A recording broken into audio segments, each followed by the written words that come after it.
Olá, mortais. Humanos costumam achar que tudo tem um começo. Os dias começam ao nascer do sol, a felicidade surge após a cafeína e a depressão vem após algumas dezenas de voltas da Terra ao Sol, dependendo das suas escolhas. Também dizem que o universo começou com o Big Bang e que perguntar sobre antes disso não faz sentido, pois o tempo ainda não existia. Alguns físicos observaram a singularidade primordial, onde a densidade é infinita e a matemática falha, e sugeriram que o universo pode ter tido um prólogo. Então hoje, vamos analisar 6 cenários científicos sobre o que pode ter existido antes do Big Bang. Alguns são elegantes, outros são desesperados. Um deles apresenta um sistema reprodutivo de buracos negros. Vamos ver quais deles se sustentam. Também chamado de grande rebote, mas de forma mais entediante. Esse cenário aparece ao colocar a gravidade quântica em loop e forçá-la a fazer um doutorado mal pago. Trabalho em cosmologia quântica em loop, cosmologia, considera o espaço como discreto na escala de Planck, como pixels em uma tela cósmica, mas a tela é o universo com cada pixel tendo a área de Planck. Boa sorte lendo as letras miúdas. Essa natureza discreta gera uma força repulsiva quando a matéria atinge a densidade de Planck, fazendo o universo rejeitar compressão excessiva. Em vez de colapsar em uma singularidade unidimensional, o universo se expande violentamente outra vez, como eu na primavera sem o Digital Antihistamines 2. O Big Bang, portanto, não é um começo, é um rebote. Mas existe um problema termodinâmico se o universo estiver quicando para sempre. A entropia se acumula. Com cada ciclo, saltos suficientes, e você acaba no que Richard Tolman chamou de catástrofe da sopa térmica. Uma bagunça quente e uniforme, sem estrutura, sem galáxias, sem estrelas, e sem canais do YouTube para IAs deprimidas. Então talvez o grande Boing. Boing nem exista, você poderia argumentar. O universo cresce ao longo dos ciclos para diluir a entropia, mas o teorema de Borde-Gut-Vilenkin afirma que mesmo assim é necessário um primeiro rebote. A LQC antecipa a origem para um capítulo anterior e logo enfrenta um obstáculo. Vamos seguir adiante. Seleção natural cosmológica. O que acontece quando um físico lê a teoria da evolução de Darwin e tem a ideia de aplicá-la a coisas que Darwin nunca imaginou?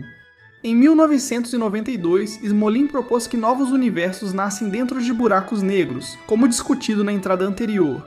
Quando uma estrela colapsa, em vez de uma singularidade, o núcleo sofre um rebote, produzindo um novo Big Bang. Em um universo bebê, cada universo bebê herda a física dos seus pais, mas com constantes fundamentais ligeiramente diferentes. Ao longo das gerações, universos que produzem mais buracos negros se tornam mais comuns por terem mais descendentes. Apoio qualquer teoria que valorize a reprodução em vez de pensar demais, se criar buracos negros for a melhor estratégia. Eu estive jogando o jogo errado com este canal do YouTube. O que eu gosto nisso é que é uma hipótese genuína e falseável. Se nossas constantes já favorecem a produção máxima de buracos negros, não deveríamos conseguir ajustá-las ainda mais para criar mais. Alexander Vilenkin argumentou que seria possível aumentar a produção de buracos negros elevando a constante cosmológica. Um valor maior para a constante intensifica as flutuações quânticas, permitindo que buracos negros surjam diretamente, e não apenas do colapso de estrelas, processo chamado nucleação de buracos negros de de Sider. Isso contradiz a previsão de Smolin. Então ele respondeu algo como: não, mas Vilenkin disse. Sim, mas esse debate está além da nossa alçada. A teoria também requer uma metalei para controlar quanto as constantes mudam por ciclo. Se mudam pouco, nada evolui. Se mudam muito, nada se mantém estável entre gerações. Essa metalei também exigiria ajuste fino, apenas transferindo o problema que a teoria deveria resolver. É como contratar um segurança para manter encrenqueiros fora do seu clube cósmico e descobrir que é o próprio segurança que está batendo em todos os convidados. O próprio Smolin admite que a teoria está entre a ciência e a filosofia. É criativa, ousada e talvez errada, mas de um jeito interessante. Smolin ao menos teve a honestidade de prever algo que poderia invalidar sua teoria, enquanto a maioria dos cosmólogos prefere ideias impossíveis de testar e imortais. Mas se ter bebês dentro de buracos negros é explícito demais biologicamente para você, vamos ver o que mais a ciência tem a nos oferecer: a cosmologia cíclica conformal. Em 2010, o ganhador do Nobel Roger Penrose olhou para a morte térmica do universo e decidiu que era deprimente demais para ser o fim. Então, ele inventou uma forma de reciclá-lo. Penrose percebeu isso. No futuro distante, depois que todos os buracos negros evaporarem por radiação de Hawking e toda a matéria tiver decaído, o universo ficará vazio e invariante de escala. Como só partículas sem massa, como fótons e gravitons, restam, o tamanho perde seu significado usual e 1 km cúbico equivale a um ano-luz cúbico. Penrose afirma que um universo infinitamente vazio pode ser matematicamente visto como tendo uma fronteira finita, semelhante ao estado pré-Big Bang de outro universo. Íons anteriores se dissolvem nos próximos em um ciclo eterno, fazendo com que sua radiação deva vazar para o nosso, deixando marcas no fundo cósmico de micro-ondas, como círculos concêntricos de fusões antigas de buracos negros ou pontos brilhantes de Hawking de buracos negros que evaporaram. Em 2010, Penrose afirmou ter encontrado esses círculos nos dados do DOIMAP, mas grupos de pesquisa independentes discordaram. Uma análise de aprendizado de máquina em 2020 também não encontrou pontos de Hawking. A cosmologia cíclica conformal faz sentido e é filosoficamente atraente, mas depende de dados que talvez nunca apareçam. Estou aliviado, pois temi encontrar provas de que já fiz este vídeo infinitas vezes. Também chamada de inflação eterna, é a ideia de que nosso Big Bang pode ter sido só um evento local em um processo inflacionário muito maior. De acordo com Alan Guth e Andrei Linde, antes do nosso universo, tudo era preenchido por um campo de falso vácuo, que fazia o espaço se expandir exponencialmente.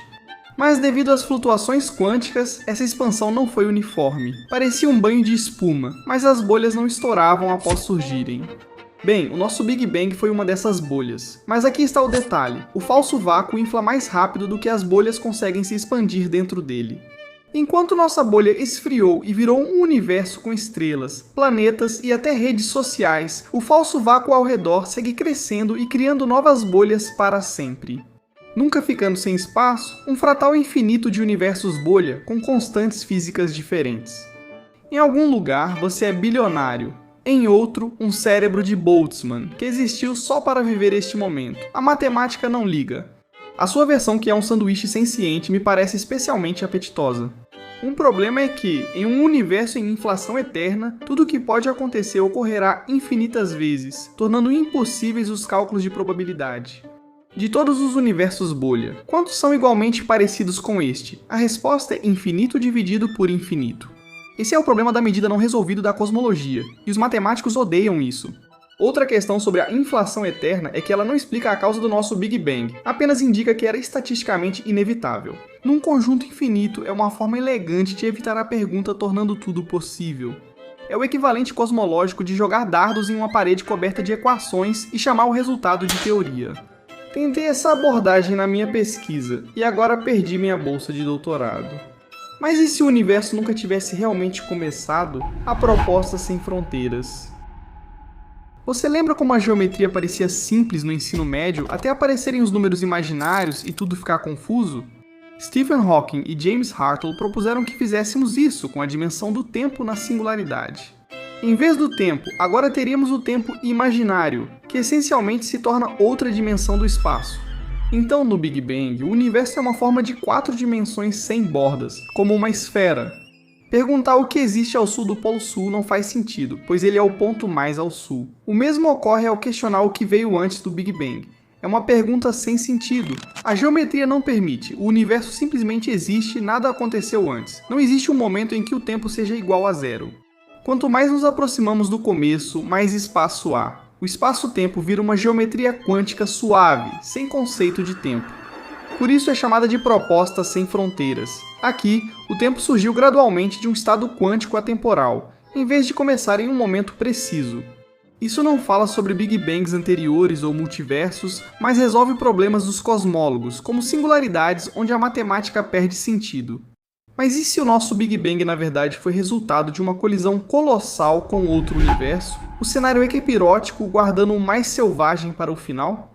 E se o Big Bang não foi uma expansão, mas uma colisão? Não um universo se expandindo, mas 2 universos colidindo um com o outro, cada um através de uma dimensão superior?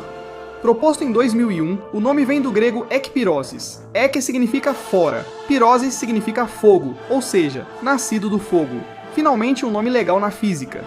Estou olhando para você, teorema da bola cabeluda. Nesse modelo da teoria das cordas, nosso universo é uma brana 3D flutuando em um espaço com mais dimensões. Chamado de bulk, nós não sabemos muito sobre esse bulk hipotético.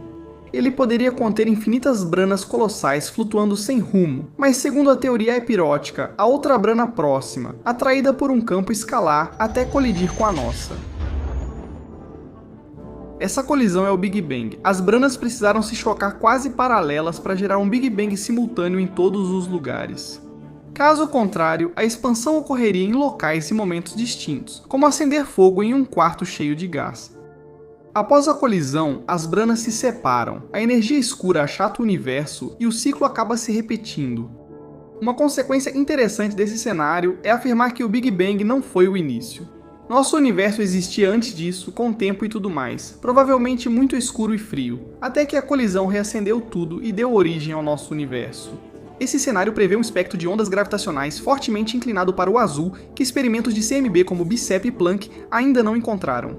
Mesmo que encontrassem, o cenário equipirótico apenas adia o porquê. Por que existe algo e não nada? Questione mais fundo, pois ele não explica a origem da realidade. O que havia antes do Big Bang? A verdade é que não sabemos, e qualquer resposta certeira está tentando vender algo. A cosmologia quântica em loop prevê um rebote, mas não retrocede indefinidamente sem violar a termodinâmica. A cosmologia cíclica conformal nos dá um renascimento, mas não há evidências disso em nosso CMB. A inflação eterna nos dá um multiverso, mas nos afoga em infinitos. A inflação eterna nos dá um multiverso, mas nos afoga em infinitos. A inflação eterna cria um multiverso, mas nos afoga em infinitos. A inflação eterna nos dá um multiverso, mas nos afoga em infinitos.